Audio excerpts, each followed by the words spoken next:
hitting them very hard because it's our turn to hit them. War, cost of living, falling house prices. There's a lot to worry about. Against that gloomy backdrop, hundreds of companies will reveal how those events are hitting their bottom lines. Well, one thing for sure, it's going to be a volatile one.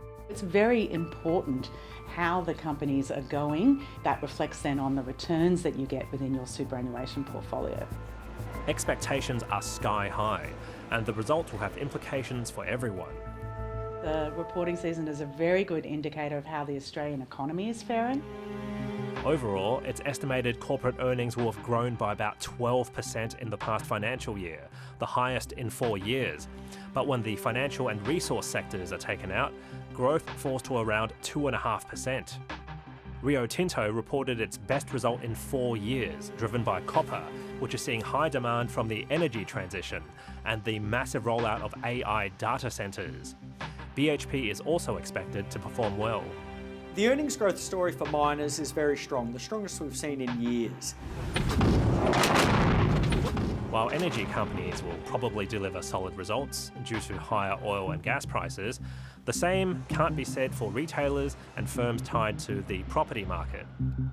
Look, the sectors that we're cautious on for the result season are particularly consumer real estate plays. I expect that the sort of trading updates that the companies really exposed to the housing cycle will point to the fact that they've seen activity levels soften materially. Given property is the biggest asset and source of wealth for many people, falling house prices has a huge effect on consumer sentiment, which is near its weakest level in many years. That generally leads to people cutting back on spending, which is bad for business, and it has a flow-on impact across most sectors of the ASX. We do expect the healthcare sector is going to be very mixed, and cost of living is hitting the likes of cochlear implants, as well as quite a lot of pressure in terms of albumin sales and IG prices for the CSL. Looking ahead, experts are divided on where markets are headed.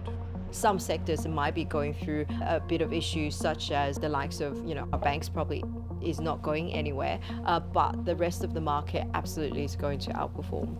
There's a lot of concerns, obviously, around the continued elevation of the oil price, and I think that will weigh on consumers. That uncertainty in Iran yet to be resolved. From here on forward, we see a pretty tough slog, for markets and the economy over the next 6 months. And there's a good chance it will last even longer than that.